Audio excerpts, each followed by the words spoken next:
सभी को जय श्री राधे, जय जय श्रीमन नारायण। माघ मास शुक्ल पक्ष की जया एकादशी का महात्म्य इस प्रकार से है। युधिष्ठिर ने पूछा, भगवन, आपने माघ मास के कृष्ण पक्ष की षटतिला एकादशी का वर्णन कर दिया है।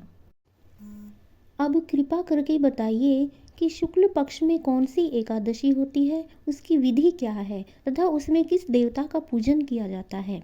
भगवान श्री कृष्ण बोले, राजेंद्र, बतलाता हूँ, सुनो। माघ मास के शुक्ल पक्ष में जो एकादशी होती है उसका नाम जया है। वह सब पापों को हरने वाली उत्तम तिथि है। पवित्र होने के साथ ही पापों का नाश करने वाली है तथा मनुष्यों को भोग और मोक्ष प्रदान करती है। इतना ही नहीं, वह ब्रह्म हत्या जैसे पाप तथा पिशाच तत्व का भी विनाश करने वाली है। इसका व्रत करने पर मनुष्यों को कभी प्रेत योनि में नहीं जाना पड़ता। इसलिए राजन, प्रयत्न पूर्वक जया नाम की एकादशी का व्रत करना चाहिए। एक समय की बात है, स्वर्गलोक में देवराज इंद्र राज्य करते थे। देवगण पारिजात वृक्षों से भरे हुए नंदन वन में अप्सराओं के साथ विहार कर रहे थे। 50 करोड़ गंधर्वों के नायक देवराज इंद्र ने स्वेच्छापूर्वक उन वन में विहार करते हुए बड़े हर्ष के साथ नृत्य का आयोजन करवाया। उसमें गंधर्व गान कर रहे थे, जिनमें पुष्पदंत, चित्रसेन तथा उसका पुत्र, ये 3 प्रधान थे। चित्रसेन की स्त्री का नाम मालिनी था। मालिनी से एक कन्या उत्पन्न हुई थी जो पुष्पवंती के नाम से विख्यात थी। पुष्पदंत गंधर्व के एक पुत्र था जिसको लोग माल्यवान कहते थे। माल्यवान पुष्पवंती के रूप पर अत्यंत मोहित था। ये दोनों भी इंद्र के संतोषार्थ नृत्य करने के लिए आए थे। इन दोनों का गान हो रहा था। इनके साथ अप्सराएं भी थी। परस्पर अनुराग के कारण ये दोनों मोह के वशीभूत हो गए। चित्त में भ्रांति आ गई, इसलिए वे शुद्ध गान न गा सके। कभी ताल भंग हो जाता और कभी गीत बंद हो जाता था। इंद्र ने इस प्रमाद पर विचार किया और इसमें अपना अपमान समझकर वे कुपित हो गए। अतः इन दोनों को शाप देते हुए बोले, ओ मूर्खों, तुम दोनों को धिक्कार है। तुम लोग पतित और मेरी आज्ञा भंग करने वाले हो। अतः पति पत्नी के रूप में रहते हुए पिशाच हो जाओ। इंद्र के इस प्रकार शाप देने पर दोनों के मन में बहुत बड़ा दुख हुआ। वे हिमालय पर्वत पर चले गए और पिशाच योनि को पाकर भयंकर दुख भोगने लगे।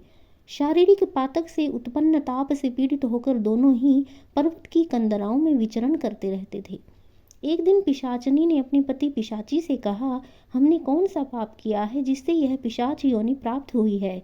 नरक का कष्ट अत्यंत भयंकर है तथा पिशाच योनि भी बहुत दुख देने वाली है। अतः पूर्ण प्रयत्न करके पाप से बचना चाहिए। इस प्रकार चिंतामग्न होकर वे दोनों दुख के कारण सूखते जा रहे थे। दैव योग से उन्हें माघ मास की एकादशी तिथि प्राप्त हो गई। जया नाम से विख्यात तिथि, जो सब तिथियों में उत्तम है, आई थी। उस दिन उन दोनों ने सब प्रकार के आहार त्याग दिए, जलपान तक नहीं किया, किसी जीव की हिंसा नहीं की, यहाँ तक कि फल भी नहीं खाए। निरंतर दुख से युक्त होकर वे एक पीपल के समीप बैठे रहे। सूर्यास्त हो गया। उनके प्राण लेने वाली भयंकर रात उपस्थित हुई। उन्हें नींद नहीं आई। वे रति या और कोई भी सुख नहीं पा सके। सूर्योदय हुआ। द्वादशी का दिन आया। उन पिशाचों के द्वारा जया के उत्तम व्रत का पालन हो गया। उन्होंने रात में जागरण भी किया था। उस व्रत के प्रभाव से तथा भगवान विष्णु की शक्ति से उन दोनों की पिशाचता दूर हो गई। पुष्पवंती और माल्यवान अपने पूर्व रूप में आ गए। उनके हृदय में वही पुराना स्नेह उमड़ रहा था। उनके शरीर पर पहले ही जैसे अलंकार शोभा पा रहे थे। वे दोनों मनोहर रूप धारण करके विमान पर बैठे और स्वर्गलोक में चले गए। यहाँ देवराज इंद्र के सामने जाकर दोनों ने बड़ी प्रसन्नता के साथ उन्हें प्रणाम किया। उन्हें इस रूप में उपस्थित देखकर इंद्र को बड़ा विस्मय हुआ। उन्होंने पूछा, बताओ, किस पुण्य के प्रभाव से तुम दोनों का पिशाचत्व दूर हुआ है। तुम मेरे शाप को प्राप्त हो चुके थे, फिर किस देवता ने तुम्हें उससे छुटकारा दिलवाया है। माल्यवान बोला, स्वामिन, भगवान वासुदेव की कृपा तथा जया नामक एकादशी के व्रत से हमारी पिशाचता दूर हुई है। इंद्र ने कहा, तो अब तुम दोनों मेरे कहने से सुधा पान करो। जो लोग एकादशी के व्रत में तत्पर और भगवान श्री कृष्ण के शरणागत होते हैं वे हमारे भी पूजनीय हैं। भगवान श्री कृष्ण कहते हैं, राजन, इस कारण एकादशी का व्रत करना चाहिए। हे नृपश्रेष्ठ, जया ब्रह्म हत्या का पाप भी दूर करने वाली एकादशी है।